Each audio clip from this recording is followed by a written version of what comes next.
Good day. I'm Tristan Mariano, currently studying for my Bachelor of Science in Information Technology at TRIMEX Colleges in Binyan, Laguna. This RPG was developed as part of my coursework for the Event-Driven Programming course, instructed by Dr. Louis Agustin and Mr. Alfred Valdez. Ito po yung aking mapa. Ito po. At ito naman po yung aking gameplay.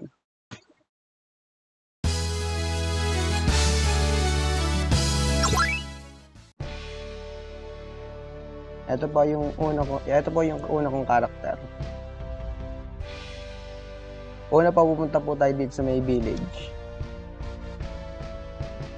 Tapos pasok po kayo dito sa bahay ng matanda.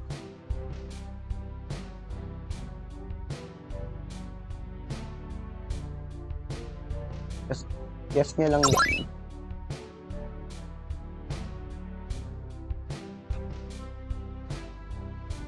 Kaya hanapin natin yung sword.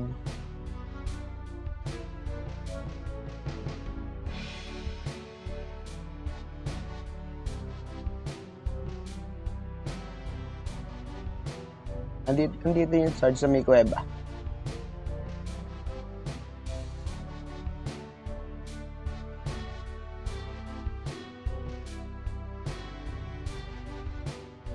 Tapos kailangan natin patayin yung slime.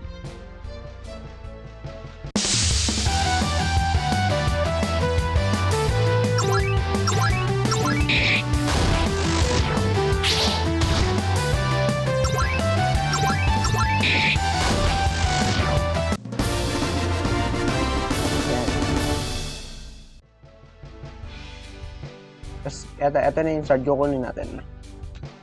Ayan, nakuha na. Tapos, dito tayo sa lalabas.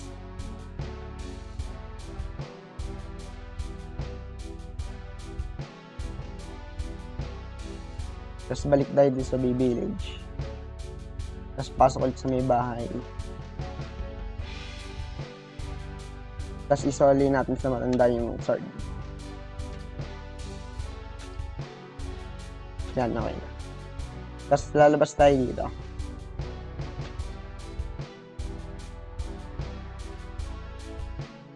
Tapos babalik tayo. Tapos lapitan nyo naman itong isang matanda. Tapos nahingi siya ng tulang. Nakidnap daw yung anak niyang babae. Kailangan natin siyang tulungan. Dinala ng mga monster yung anak niya sa kulungan. Kaya kailangan natin siyang puntahan. Tayo dito sa may village. Tapos ito yung yung prison. Pasok tayo dito. Hanapin natin yung anak niya.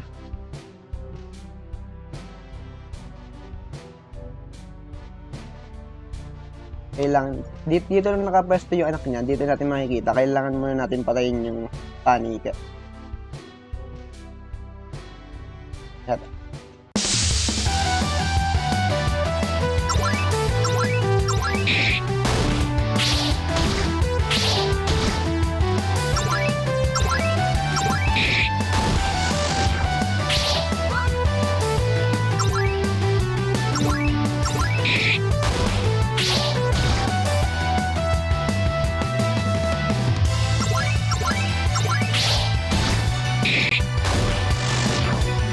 Yan.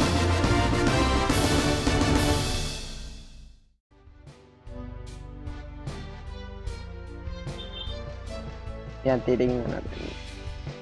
Ayun, eto na yung anak niya. Hindi pa rin tayo kukunin natin yung susi dito.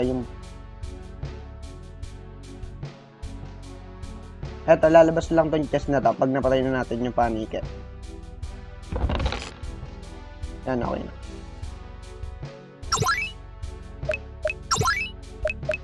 Ito, may isa na tayong susi. Pwede natin mabuksan.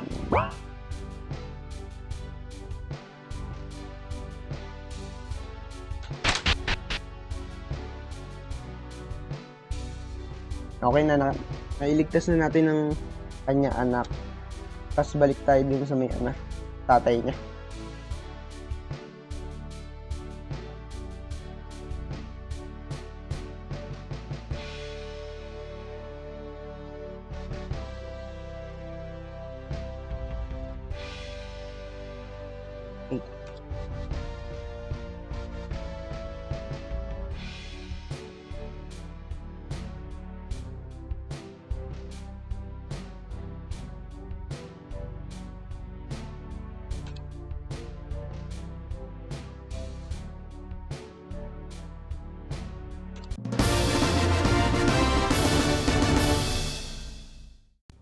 Ayun, doon na mo nagtatapos ang aking laro. Maraming salamat po.